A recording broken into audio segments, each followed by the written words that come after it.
कृपा से आप सब ओकर छत्र छाया में पलटो। निवेदन चाहूं माता शीतला के नाम से एक बार जोरदार जयकारा हो जाए। बोली शीतला मैया की, बोली पहाड़ वाली मैया की। निवेदन दोनों हाथ से मीठी मीठी ताली बजते रहेंगे और कहना है का हो छत्तीसगढ़ के गाँव गाँव माँ विराजी मोर शीतला दाई। छत्तीसगढ़ के गाँव गाँव माँ विराजी मोर शीतला दाई।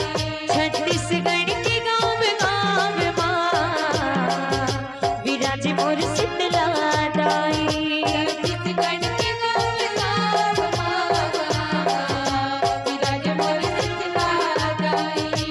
डोंगड़ गढ़ बमलाई कहाई बबुला मुखी मैया रूप बनाई। डोंगड़ गढ़ बमलाई कहाई बबुला मुखी मैया रूप बनाई। डोंगड़ गढ़ बमलाई कहाई बबुला मुखी मैया रूप बनाई। रतनपुर महामाई छत्तीसगढ़ महतारी। छत्तीसगढ़ के गाँव गाँव माँ विराजी मोर शीतला दाई। छत्तीसगढ़ के गाँव गाँव माँ विराजी मोर शीतला दाई।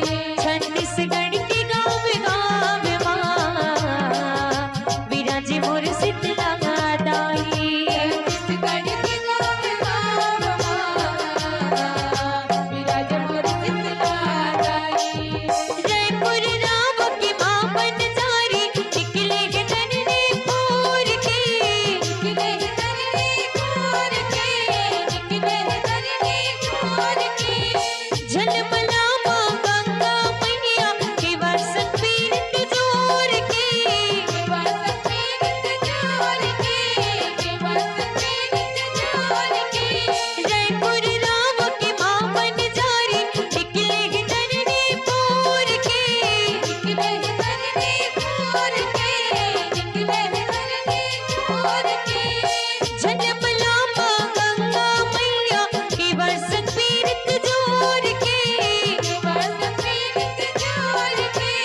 के वर्षन पीरत जोर के। दुख दंदरी की माँ महामाया दया माया के करते छाया।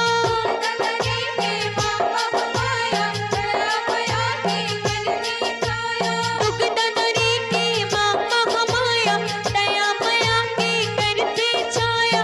हम सबकी सहाय छत्तीसगढ़ महातारी। छत्तीसगढ़ के गाँव गाँव माँ विराजी मोर शीतला दाई। छत्तीसगढ़ के गाँव गाँव माँ विराजी मोर शीतला दाई। छत्तीसगढ़ के गाँव गाँव माँ विराजी मोर शीतला दाई। छत्तीसगढ़ के गाँव गाँव माँ विराजी मोर शीतला दाई। धमतरी माँ विलई माता के अटपटी अजब कहानी है। अटपटी अजब कहानी है। अटपटी अजब कहानी है। कटी मुड़ी लई के जोरे माता विलई मर्दानी है।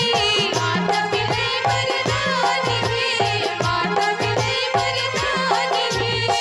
धमतरी माँ विलई माता के अटपटी अजब कहानी है। अटपटी अजब कहानी है। अटपटी अजब कहानी है। कटी मुड़ी लई के जोरे माता विलई मर्दानी है। माता विलई मर्दानी है। माता विलई मर्दानी है। भीम खोज कल्याणी कहाई दंत श्री दंतेवाड़ा मभाई। भीम खोज कल्याणी कहाई दंत श्री दंतेवाड़ा मभाई। भीम खोज कल्याणी कहाई दंत श्री दंतेवाड़ा मभाई। महिमा बरनी न जाए छत्तीसगढ़ महतारी। छत्तीसगढ़ के गाँव गाँव माँ विराजी मोर शीतला दाई। छत्तीसगढ़ के गाँव गाँव माँ विराजी मोर शीतला दाई। छत्तीसगढ़ के गाँव गाँव माँ विराजी मोर शीतला